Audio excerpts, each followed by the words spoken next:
The entire ballroom went silent.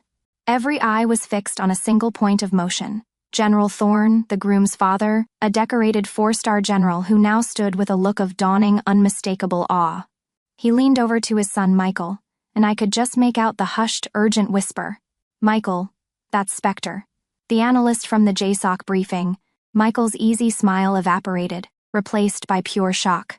The general then turned, his posture ramrod straight, and began to walk. Not towards the bride, not towards his son, but towards me.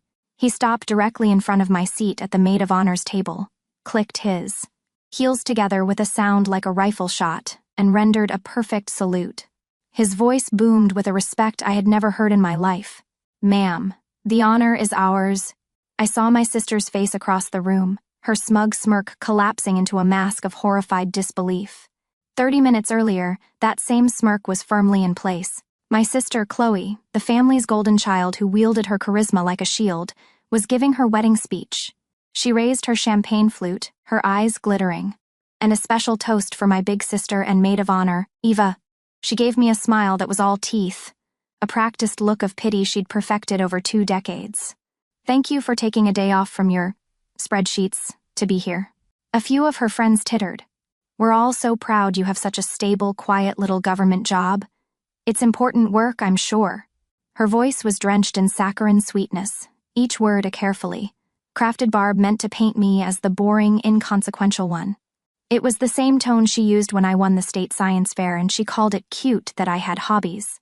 My parents, of course, chuckled indulgently, the familiar sound of their quiet approval of her cruelty. A familiar coldness settled in my stomach. This is just how it is, I thought to myself, the heavy, tired weight of a truth being confirmed. I glanced across the room, and my eyes met those of her new father-in-law. General Thorne wasn't laughing. He was watching me with a neutral, intensely analytical expression, like a puzzle he was slowly piecing together. He saw something, or rather, he didn't see the boring little paper pusher my sister was so desperate for me to be. Chloe's laugh echoed through the hall, a familiar sound of casual dismissal I'd endured my entire life. She thought she was landing the final, perfect jab on her wedding day. What she didn't know was that she'd just belittled me in front of the one man on the planet, who had briefed the White House on the fallout from my last boring spreadsheet. To understand the salute that followed, you have to understand the war I was fighting on 2 fronts. To my family, I was Mouse. It was a nickname born from my quiet nature, my tendency to read in a corner during loud family gatherings. They meant it affectionately, I think, but it became a box they put me in, small, quiet, and easily overlooked. For years, I didn't correct them. I let them believe I was Eva, the shy girl with the boring government job, because in my other life, the one they could never imagine, I wasn't a mouse. I was a ghost. I remember it perfectly at Chloe's engagement party a year before the wedding. The entire event was an extension of her, loud, glittering, and meticulously curated for social media. She held court, flashing her new diamond ring, while talking about her brand partnerships and follower count. I stood by the fireplace, nursing a drink, when my father, Robert, a man who saw the world in simple, bold lines, clapped me on the shoulder. He saw Chloe's life as a success story he could understand. Mine was a series of question marks. I'd tried to tell them I had a mandatory extended work trip coming up, one I couldn't miss. "Another data entry conference, Eva?" He'd boomed, loud enough for everyone to hear. "Just try to get some sun this time, kiddo. You're looking pale." The familiar dismissal washed over me. I didn't just see his laughing face. I saw the scholarship award ceremony he and my mother missed for Chloe's soccer tournament. I saw the 20 years of them asking Chloe about every detail of her day, then turning to me with a simple, "And you, Eva? Is everything good?" It was the heavy, tired weight of a truth being reconfirmed. I was the background character in their story. My work trip wasn't to a conference center in some forgettable city. It was to a sensitive, compartmented information facility, a SCIF, in a country I can't name. The world was the complete opposite of Chloe's party. No windows, no music. Just the constant low hum of servers and the sterile, recycled air. Here, I wasn't a mouse.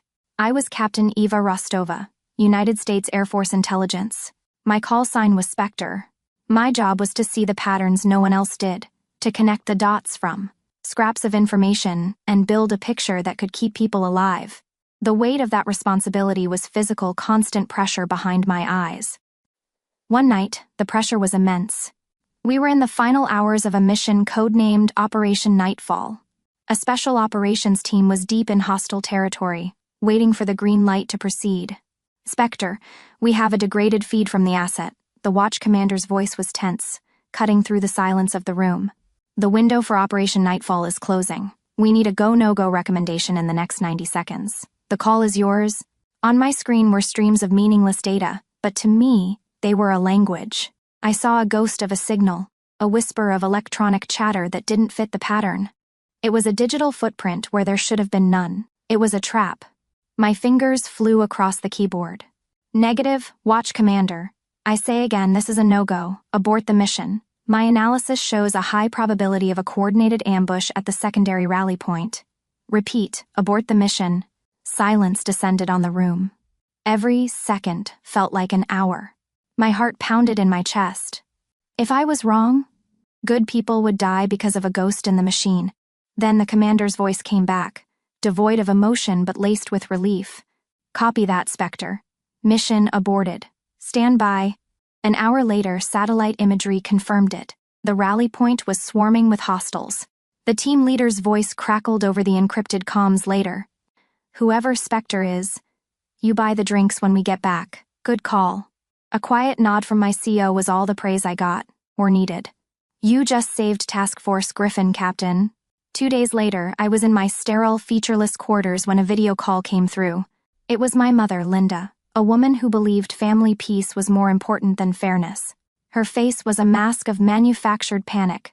"Eva, honey, thank goodness. Chloe is an absolute wreck on wedding invitations. The font color is apparently a brand-defining disaster.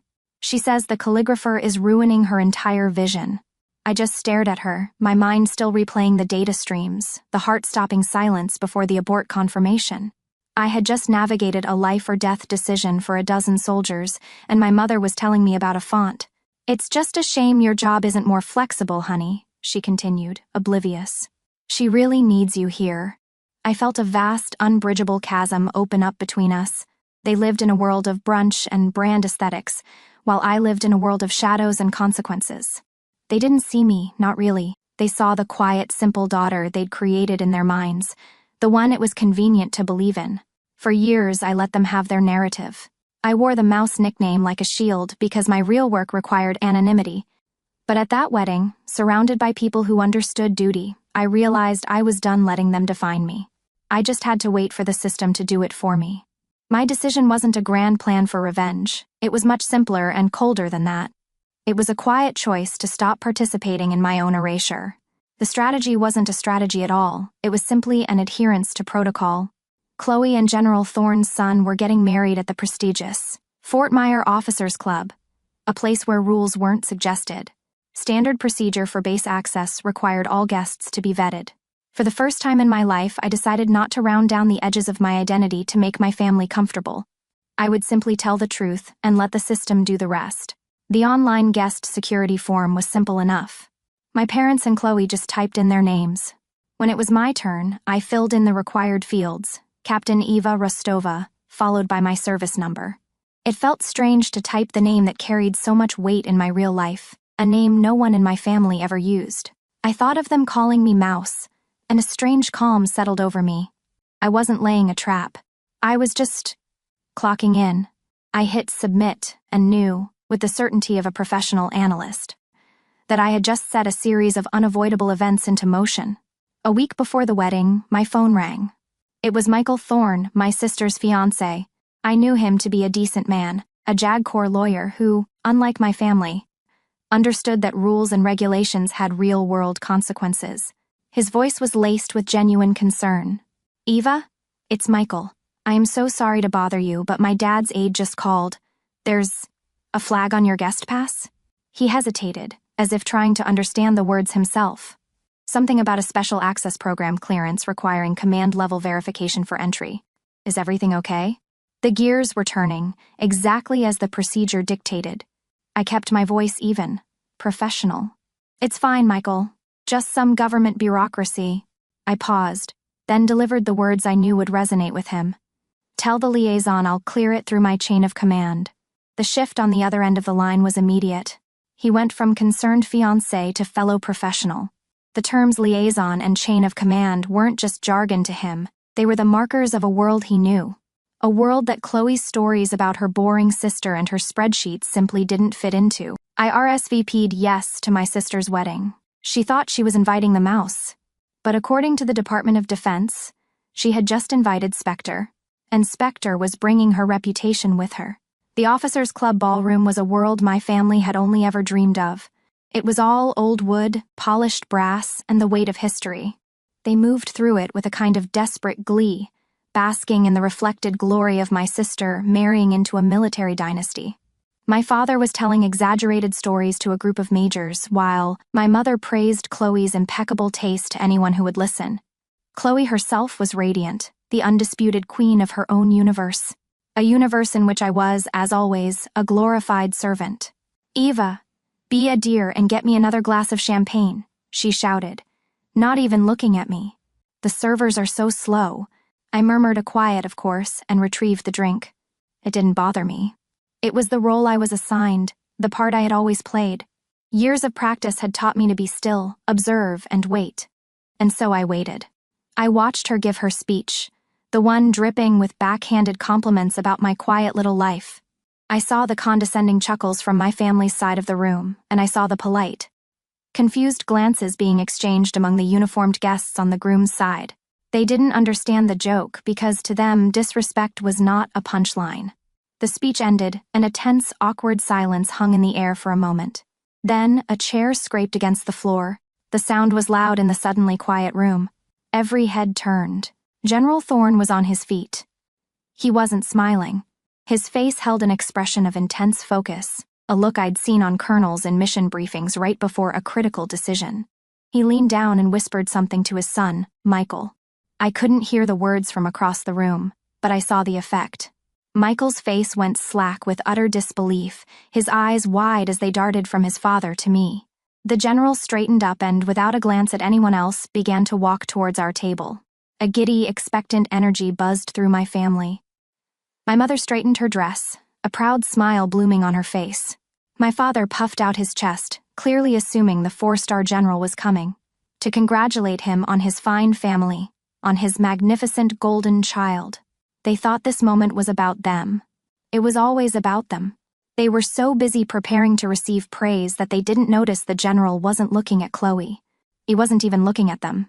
His eyes, clear and focused, were locked directly on me. He stopped not at the head of the table but directly in front of my chair. The room was so silent I could hear the faint hum of the chandeliers. He stood at attention, his posture a masterclass in military bearing. Then, with a motion so sharp and precise it cut through the air, he raised his hand in a salute.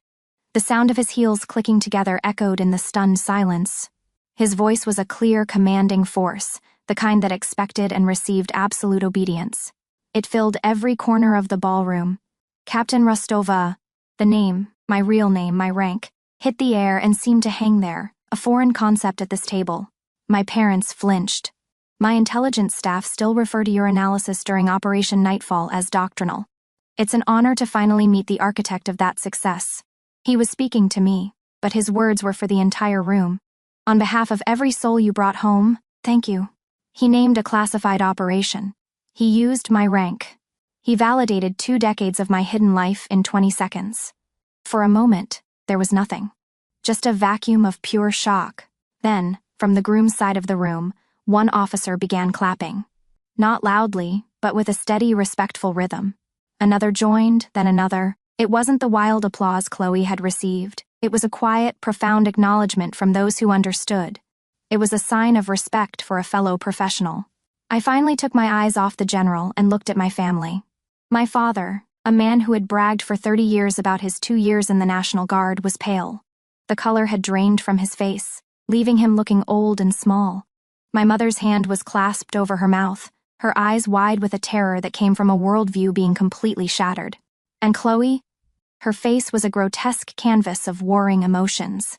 First, confusion. Then jealous rage. And finally, as the applause continued and she remained utterly ignored, the raw, burning humiliation of being made irrelevant in her own spotlight. She looked at me, truly looked at me for the first time in her life. She wasn't looking at Mouse. She was looking at Captain Rostova. My sister had spent my entire life trying to make me feel small. It only took one salute from a 4-star general to show her how big my shadow really was. After the salute, General Thorne didn't leave me stranded in the wreckage of my family's reality. He gently placed a hand on my elbow, his expression one of quiet understanding, and guided me away from the table. My family remained frozen, a tableau of shock and humiliation. He led me towards a circle of other senior officers, men with eagles and stars, on their shoulders who now looked at me with a new, profound respect. The general's introduction was simple, but it was everything. "Gentlemen," he said, his voice low but clear. "This is Spectre." He didn't need to say anything. My call sign was my entire resume. They nodded, their eyes conveying a message of shared understanding. That was more welcoming than any praise my family had ever given me. From across the room, I watched the final, inevitable collapse. No one approached my family's table. They were suddenly an island, isolated by a truth they could no longer ignore. I saw Michael lean over to Chloe, his face a mask of cold disappointment. I couldn't hear his words, but I could read them on his lips. A question. That was both an accusation and an epitaph for their relationship. "You had no idea, did you? You never even asked." In that moment, the power my family had wielded over me, the power of dismissal, of ridicule, of making me feel small, evaporated completely. Their entire worldview was built on the idea of Chloe's effortless superiority, and a single, undeniable fact had just demolished the whole structure. A year later, the world looked very different. The title of captain had been replaced by a major's oak leaf. My office was in the Pentagon, a place where the weight of responsibility was real and the work mattered. I stood at the head of a briefing room, no longer a quiet mouse in the corner, but a leader. My team, my real family, forged in shared purpose and mutual respect, listened with rapt attention as I detailed the intricacies of a new global threat. They didn't see a boring paper pusher. They saw Major Rostova, an authority in her field. They valued my mind, not my bloodline. In their focused eyes, I found the acceptance I had long stopped looking for at home. One afternoon, an email landed in my inbox.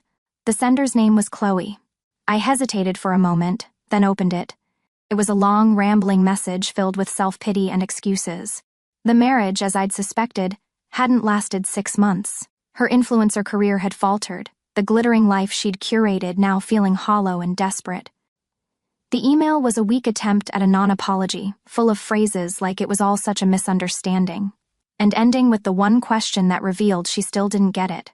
"Why didn't you just tell us you were some kind of big shot?" I read the words, and I felt nothing. No anger, no satisfaction, just a calm, quiet detachment. The question that would have torn me apart years ago now just seemed pathetic. Her validation was no longer a currency I dealt in.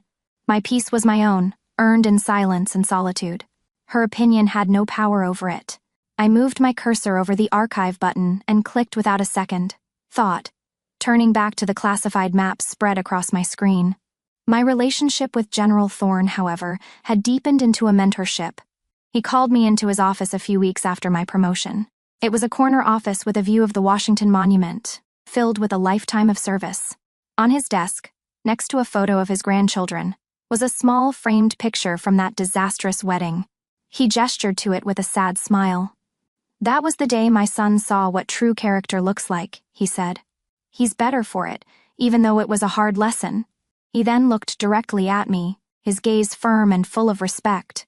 "And for what it's worth, the entire command staff is better for having you. My sister believed a legacy was something you married into. I learned a true legacy is something you build in silence and have acknowledged in public. If you've ever had to prove your worth to people who refuse to see it, share your story below. In this community, your expertise is always recognized.